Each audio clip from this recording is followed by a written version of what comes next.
Assalamualaikum warahmatullahi wabarakatuh. Kami dari kelompok 3 ingin menjelaskan tentang pengelolaan limbah organik dan anorganik yang beranggotakan Anggi Audila, Dinda Winaldasyam, Nurma Yuliza, Kartika Wulandari, dan Lisani. Baik, di sini ada definisi tentang limbah organik, di mana limbah organik adalah limbah yang masih bisa diurai kembali oleh suatu bakteri atau limbah yang berasal dari berbagai macam sisa aktivitas manusia, hewan, ataupun tumbuhan.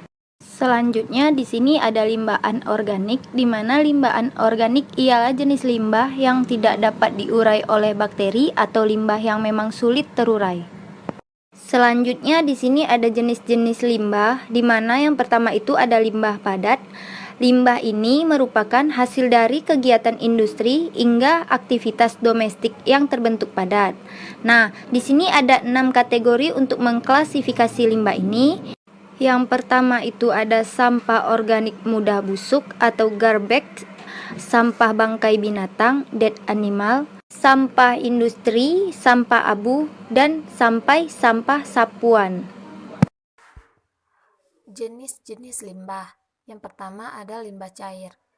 Ciri-cirinya yaitu pabrik yang banyak menggunakan air dalam proses produksinya, bahan baku yang mengandung air sehingga saat diolah airnya harus dibuang, air yang digunakan untuk mencuci suatu bahan, dan air yang ditambah bahan kimia. Selanjutnya ada limbah dan partikel yang terdiri di antaranya SO2, NOx, CO, CO2, dan hidrokarbon.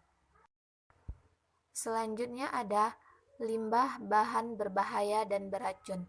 Limbah yang digolongkan pada kategori ini biasanya mengandung bahan yang berbahaya atau beracun. 5 kategori limbah ini yaitu bahan baku yang berbahaya dan beracun yang tidak digunakan lagi karena rusak. Yang kedua, karena tumpahan. Yang ketiga, sisa kemasan. Keempat, sisa proses. Dan yang kelima, oli bekas kapal.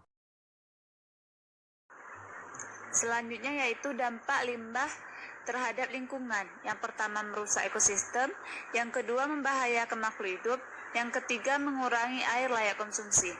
Teknik pengolahan limbah secara biologi adalah salah satu cara pengolahan yang diarahkan untuk menurunkan atau menyisihkan substrat tertentu yang terkandung dalam limbah dengan memanfaatkan aktivitas mikroorganisme untuk melakukan perombakan substrat tersebut. Selanjutnya teknik pengolahan limbah secara biologi, proses pengolahan yang dilakukan di alam dengan memanfaatkan mikroorganisme. Sistem yang digunakan kubator MBR dan bioklisner. Selanjutnya, limbah anorganik, yaitu proses pengolahan yang dilakukan dengan biota atau mikroba untuk mengurai zat-zat pengurai. Sistem yang digunakan ada bakteria aeration tank dan eceng gondok. Selanjutnya, teknik pengolahan limbah secara kimia. Teknik ini digunakan dengan cara penambahan bahan kimia pada limbah agar dapat nilai memenuhi standar. Sistem yang digunakan ada kaporit dan juga NaOH. Selanjutnya itu teknik pengolahan limbah secara fisika. Tekniknya adalah dengan cara pemisahan atau pengolahan menggunakan cara filtrasi dan gravitasi. Sistem yang digunakan yaitu water glassing dan clincher trap. Nah, pemanfaatan limbah sebagai nilai ekonomis. Limbah tempe diubah menjadi gas, limbah pabrik gula, blontong, etanol menjadi pupuk organik.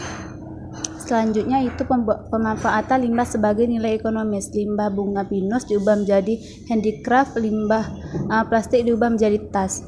Sekian dari kelompok kami. Assalamualaikum warahmatullahi wabarakatuh.